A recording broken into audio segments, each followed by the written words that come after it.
in a lot of ways with business, in my opinion, ego is the enemy because it gives us too much confidence when we don't deserve it. When did you start beating down your ego? I mean, I've been trying to do it since I was 19. It's just been a very slow process. I just realized that it was the root of all the unhappiness that I had. And like everything that I had was in comparison to other people for no reason. And like, you know, I've obviously adopted some perspectives we'll probably get into later, but that are contrarian in nature in terms of like how we live, but not just, there's no benefit to ego.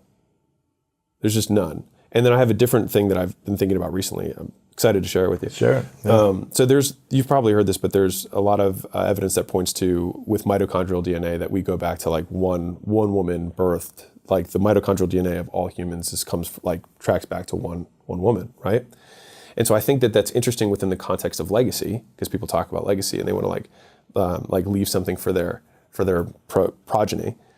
And we love our sideways family members, right? What do you mean? Like like your current family. Yeah, exactly. But like, if we all came from the same mitochondrial DNA, right? Then we, like, not to be like weird and huggy lovey, but like family members, 100%. Yeah, of course. I find that really fascinating. It's just like, it's like a super distant cousin, and this is why when I met you for the first time. Yeah. What did I do when I met you? Just deep long hug. Deep long hug. Oh yeah. And I did this with It was a triple hug. It was a triple because Yeah. you broke it. You broke it. I was like, nah, bring it in, bro. And at the end, and then you had to surrender.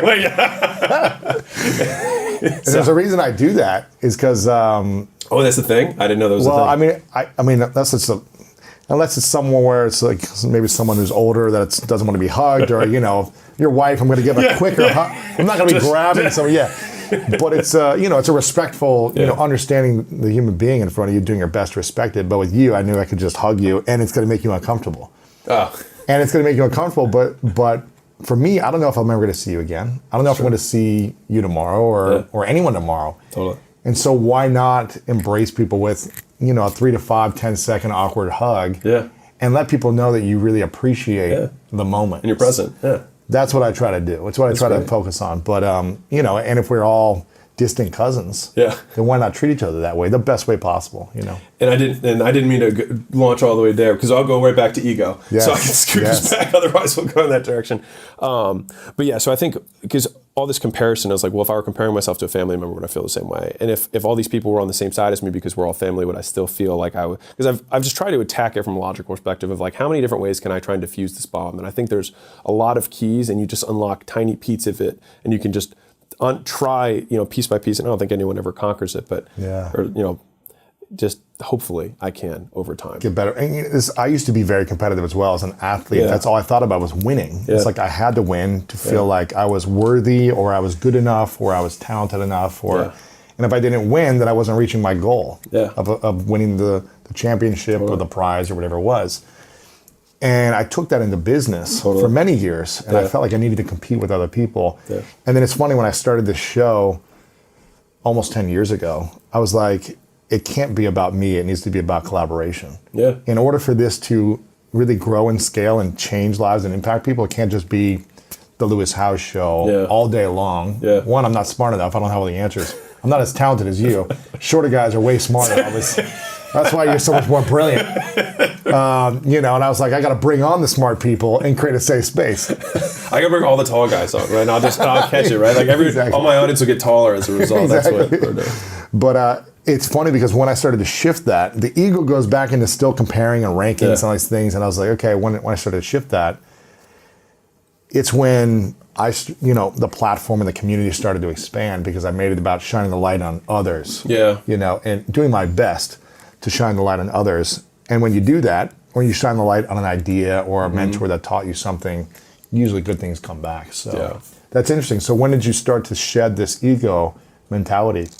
I mean, I started attacking when I was 19. 19. And how old are you now? 32. 32, yeah. And I think I have like 40% less ego than I did that. That's good, yeah. And how do you diminish the ego as you continue to scale and exit these big companies and build your brand and get more and more attention and known? How do you bring it back down to the humility? I think it's linking the two. So it's trying to link these good things are happening because I'm decreasing this thing. That's smart. And so that way I can have a positive reinforcing association with the success that would normally amplify the wrong character traits. Yeah. What do you think would happen if your ego was at the highest level right now? I think a lot more people would not like it. I don't think the message would get across, because, to be fair, I think the message would stop. The spread would happen much slower or not at all, because the message would change, because the message wouldn't be about the message, it would be about me.